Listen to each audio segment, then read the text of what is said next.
it is, the horror flick, Digger Ditch, Super 6, Big Mitch. And I'm kicking in those with 03 O's. And I'm bringing 28 101s because we Vegas sons. It's the Meadowlands. You in the Meadows, man. And you already know what it is. Chitty chitty bang bang, big bang on them things. You already know you can't hang, man. You already know, man. Welcome to Vegas Chronicles with your man, a horror flick from Super 6, Big Mitch. And today, like any other day, you know what we do. We kick actual factuals, right? That's what we do. You already know. But I answer questions, you know what I mean, to the best of my knowledge, you know what I mean, and about Vegas, about whatever, you know, if I got insight on it, I don't mind sharing it. This is a sticky one right here because people feelings be getting involved, but you know me, I don't work for feelings, I work for God. So we go on to continue. Someone asked me, is the Gerson and Carry Arms the same thing? I'm gonna be honest with you. No, it's not.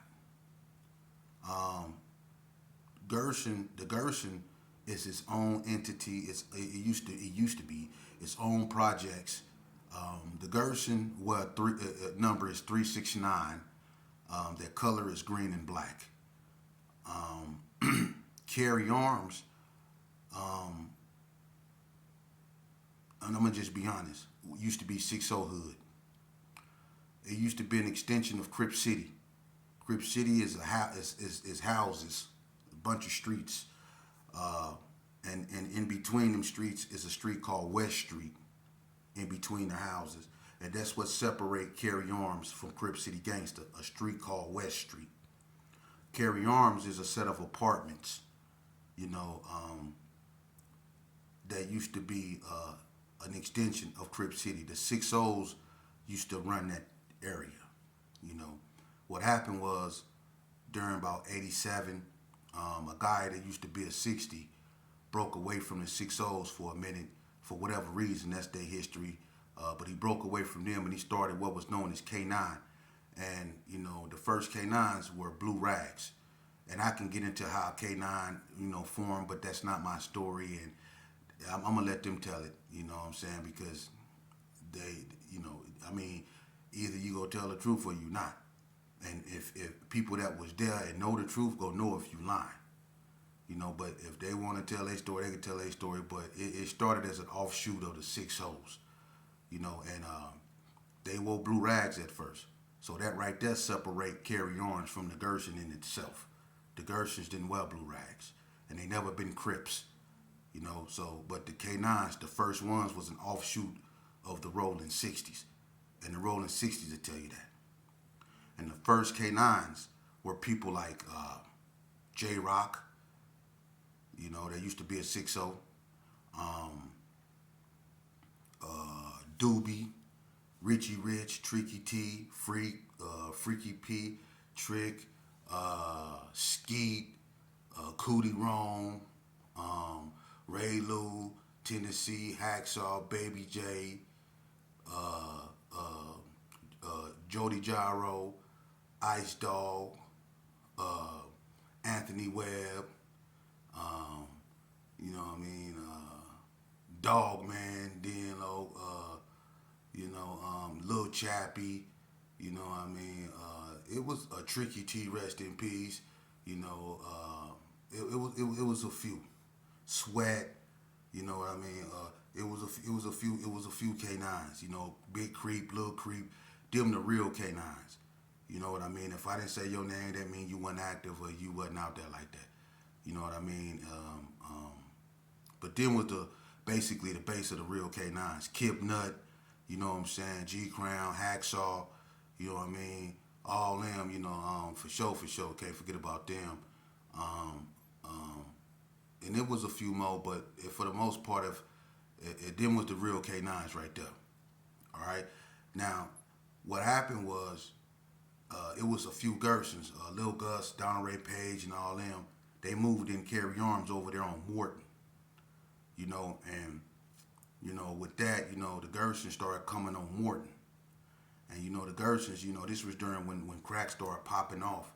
and everybody was having money. The Gersons, what they bought to Carry Arms was what Carry Arms wanted, like, gats, drugs, and all that, and the 6 O's was over there on West Street, which was on the other side of Carry Arms, and there was money on that street too, so the 6 O's had that sold up, so it was back and forth, skirmishes, and the K9s was basically caught in the middle because, when they broke away from the 60s, they wasn't really 6 O's, you know what I mean? They K9s. So they made a decision to ally themselves with the Gerson, and that's when they dropped their blue rags and they picked up black rags. And that's a true fact right there. I'm not trying to put nobody on blast. I'm not trying to say nobody busters or nothing, but that's a true fact. That's what happened. J-Rock ended up going to prison, and when he got out, he noticed that the K9s was no longer blue rag, they were black rag, and they was with the Gersons. And the Gersons in the 60s, actually did it the right way. They got down for Carry Arms because it was too much money going on West Street, and it was too much money on Morton, and people was going back and forth shooting at each other. So they got down in that parking lot by the security office, and this before Calvin Murray then was even in Carry Arms. The security in Carry Arms at this time was a white guy by the name of Pac-Man that drove an SUV. He used to always roll around bumping colors. That's who was in Carry Arms then. But anyway, the K9s, they allied themselves with the Gersons. So a lot of people start looking at them as Gersons. You know what I mean? But the K9's colors is really black and tan, and their number is 109. And 109, I don't know where they get that from. My guess is Donna, because they 103, 104, and 107. And during this time, Donna, when the K9s first allied themselves with the Gersons, Donna was forming. And Donna was allying themselves with the Gerson too. So that 109, that comes from Donna. Donna influenced that number, But it was another clique that ended up sprouting up in Carry Arms too, which was Alley Shot. Now, Alley Shot is originally from the Little Carry Arms, and it started off as just a simple saying, that Tony Polk used to say. Let's take it to the alley, let's take it to the Alley Shot, because all the Gersons was getting 86 out of the neighborhood. The police was 86 in all the Gersons, so they was hanging out in the Little Carry Arms, and that's when everybody used to put shot out to everything. You know what I'm saying? Hey, y'all want to go to McNeil? Let's go to the McNeil shot. You know what I'm saying? Let's go to the Stowe shot. You know what I'm saying? Or whatever, and everybody would like to take it to the alley shot. That's when everybody was putting shot after everything. That was back in like 88. You know what I'm saying? 88, 89, probably 89-ish, early 89-ish. And it became a saying. You know what I mean? And so Lil Bread, because we bust all the lights out in the alley, when he come outside, he used to go, you know what I mean? And that was just his way of trying to see who was outside. And people started mocking him, going, you know what I mean? And that's where that come from. That's really, you know what I'm saying? I'm going to keep it 100 with you. That come from Compton. Lil Bread started that. And can't nobody do it better than him. He go, and the way Lil Bread do it is the way it's originally meant to be done. The way Lil Bread do it. You know what I'm saying? That comes from the little alley. But somehow, Alley Shot ended up in Carry Arms. And there's no alleys over there. And mostly everybody that claimed Alley Shot ain't even from the little alley. Because the people that was hanging out in the little alley at that time, was me, Big Bread, Tombstone, Rocket, Lil Trap, Tony Polk, Doggish, King Roger D, Mex, Sonny, DMC, and his girl Tammy stayed up over there. 40 Block, Fee Sister Tracy, Rochelle and Michelle. Yak stayed down at the end. Al Wack, Greg, and Jimmy them. Polly Mac, Anthem stayed on the end. See, them was, and if you notice, all the people that claim Alley Shot, the only person a name that I would probably mention is Bip. And Bip wasn't even active like that. Bip was hanging out with Pokey G. Not Pokey G from Crip City, but Pokey G that stayed on McGuire and the Gerson. He used to walk around with a radio bumping MC Run C. Am I lying, Bip? You was not active. You was not active. You was walking around with a radio bumping MC Run C. And you used to be up over there with Pokey G. And he used to bring them big speakers out and he used to be blasting music. Yeah. The clique that used to put in work over there, the real alley shots, was me, Big Bread, Cornbread, Dorothy Ann. Yeah, she used to be with a night train daughter, Bug. Yeah, Sheila used to be a driver. They partner Michelle. See, these Mang Turtle from Seattle, Donna Ray Page, John Holloway, Mex. We the ones that was really putting in work because we the ones that was hiding out over there on Hilltop. Reverend Ballhead, Rizon, when Rizon had the green two-door Cadillac. See, we the ones that was in the alley. Bugsy, rest in peace. We the ones that was in the alley. We were the first ones in the alleys. You see? Booby Trap, all us, we was in the alley. But somehow Alley Shot has, people been made to believe that Alley Shot has formed in Carry Arms. And that's not true. Alley Shot was just the same. They went over there to Carry Arms and they turned it into whatever they turned it into. That's why Carry Arms is like, you got the K9s, the Alley Shots, and people that just claim Gerson and Carry that was in Carry Arms. But who hood was it? Was it Alley Shot hood? They were green and yellow. K9s were black and tan. The Gersons were green and black. So who hood was it? It was K9 hood. It was K9 hood. Because the Alley Shots, they wasn't the first ones wearing green and yellow. Winslow Park was before they became Hillside. They was wearing green and yellow. David McAfee them. See? That's real history. That's real history. Oh, and I want to make a confession. I had to pray. I did. I had to really pray. I want to make a confession to y'all. To y'all, my audience. I'm going to and I made it to God. In Carry Arms, it was an epidemic of pigeons being brutally unalived over there.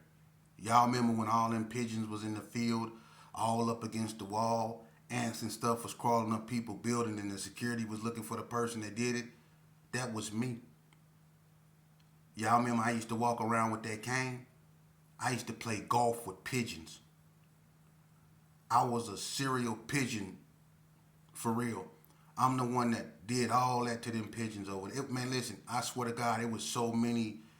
I knocked off so many pigeons over there in Carry Arms. The whole field was full of them. Y'all remember that? They was all up against the wall and everything. They was on my helmet looking for me. For real. And they was serious about it too. They was really looking for me like I did something to a human. But I did knock off. I committed genocide, man, when it came to that. Excuse my French, but I really put in work on them pigeons. You know what I'm saying? So I was in Carry Arms a lot. But anyway, I'm not saying that to start nothing. That's the honest to God truth. And if anybody got a problem with what I just said, we can go live and we can talk about it. You know what I mean? Because I'm just keeping it 100 with you. People think that Alley Shot is Carry Arms and the big Carry Arms, and no, it's not. Alley Shot, the real alley is the little alley. And a lot of dudes that claim Alley Shot is not from the little alley. That don't mean they're not Alley Shot, but that just goes to show you. Alley Shot was never no gang. It became one when it went to the big Carry Arms. The word Alley Shot was never meant to be used in the gang like type text. You know what I mean? It was just a saying. And herb was a way of communicating because all the lights was bust in the alley. We bust all the lights in the alley. At night, you couldn't see down there, and we used to go herb to communicate with each other. So they took that And they took alley shot and they turned it into something. They put a color with it. And it's in the big Carry Arms. And that's cool because everybody family and it's all one, but at the same time, let's not be naive. Carry Arms is K9. That was K9 neighborhood. You know, the real alley is by the Gerson.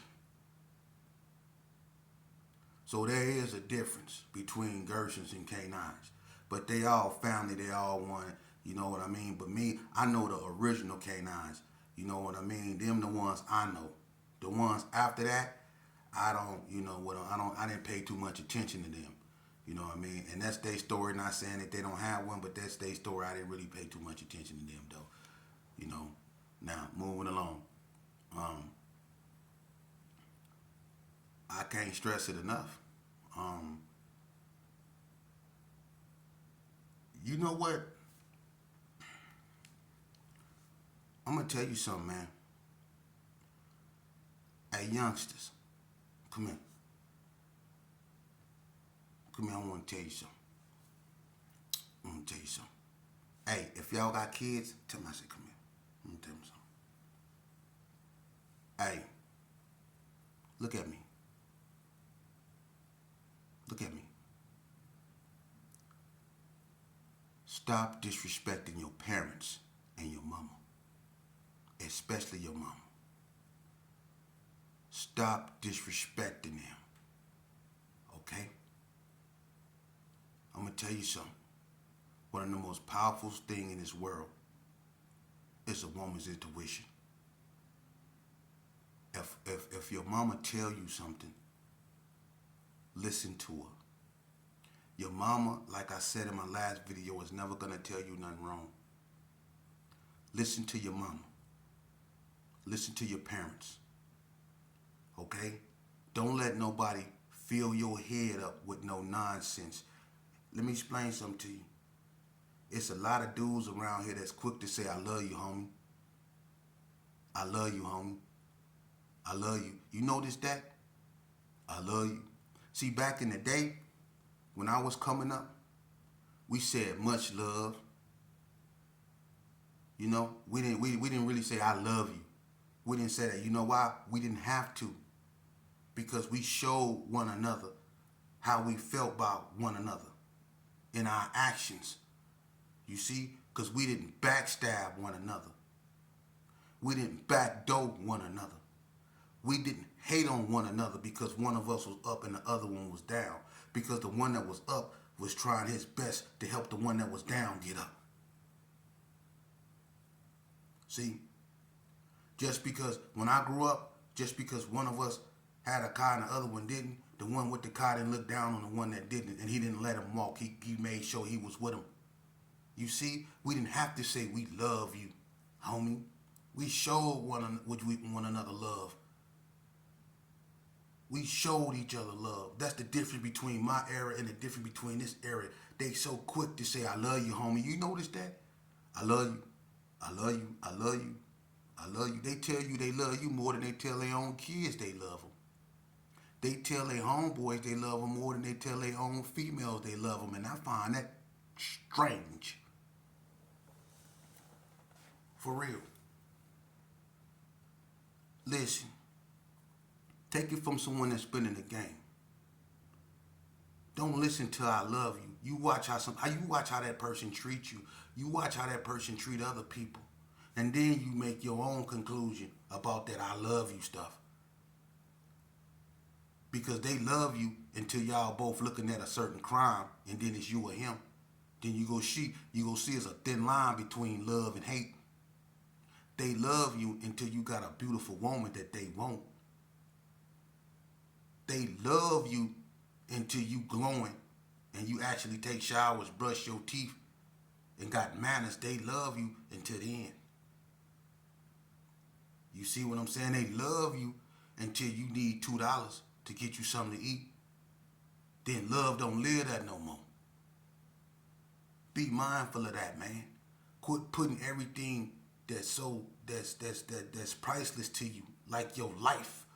You can't replace that. Quit putting that in other people's hands, man. Quit putting your freedom in other people's hands, man. Quit putting your peace of mind in these cats' hands. A lot of these dudes out here, man, I'm going to keep it so 100 with you. A lot of these dudes out here, they opportunists for real. They only love you when it's beneficiary for them. They only your homeboy when it's beneficiary for them.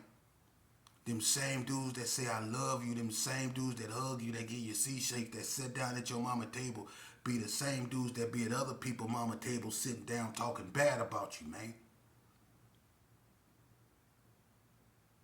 And that's what's wrong with you. You see how they huddle up talking about me, huh? You see that? That mean I'm doing something right.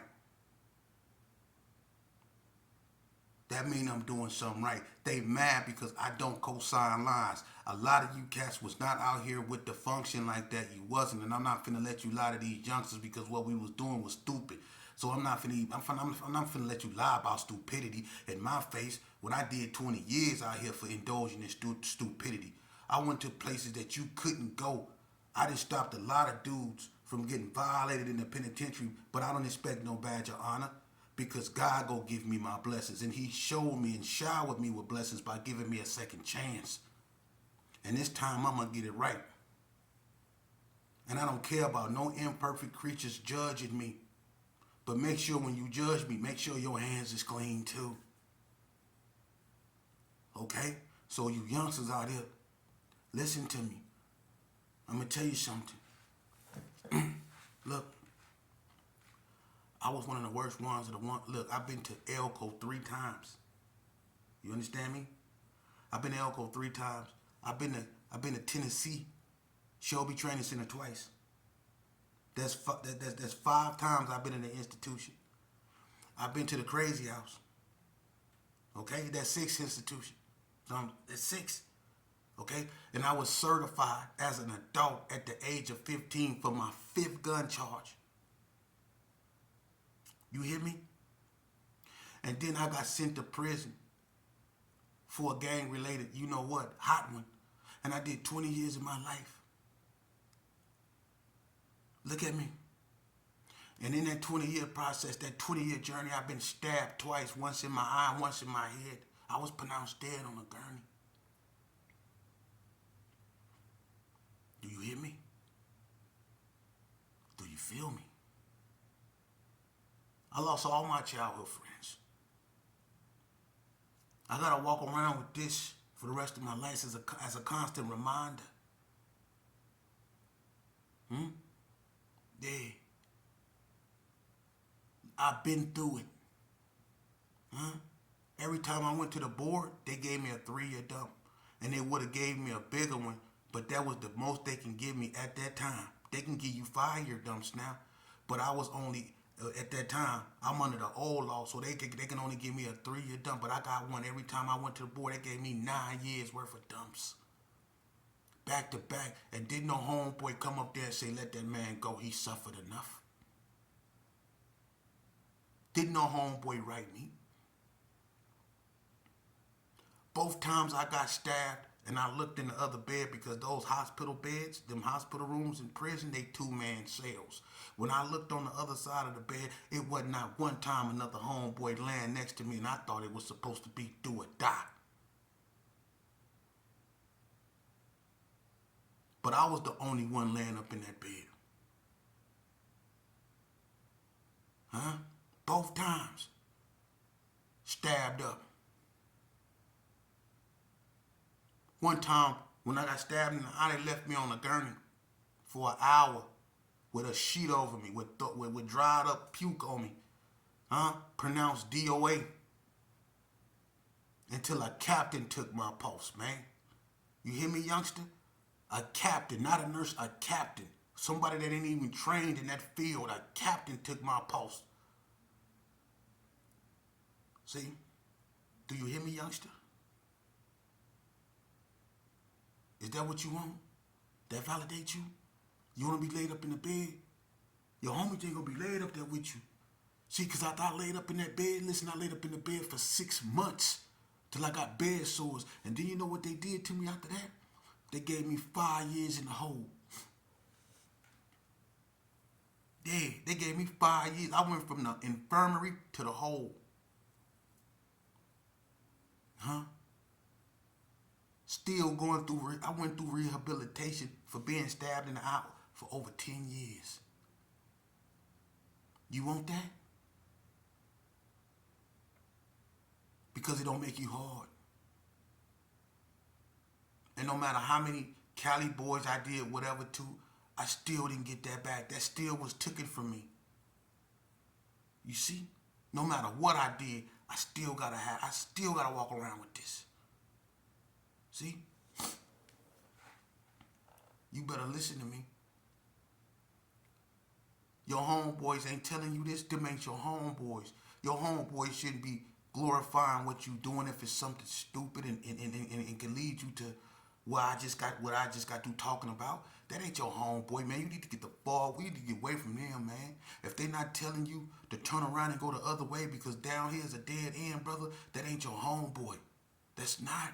Because if they really truly got love for you, they would show you that's not the way to go. They would grab you by your arm and they would lead you the opposite direction. Because they've been down that road. I've been to prison. I've been pronounced dead. I've been stabbed up. I've been in institutions as a youth. Multiple times. I've been certified as an adult. There's nothing that you can't do. There's no side of the concrete that I ain't stepped on, brother. And I'm telling you, it's not worth it. It's okay to be an individual that's responsible for his individuality. Ain't nothing wrong with that, brother. Ain't nothing wrong with that young man. Ain't nothing wrong with listening to your mother. It's beautiful.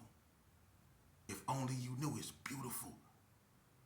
To be able to wake up and have a mother, to be able to conversate with her, to hear her voice, to hear your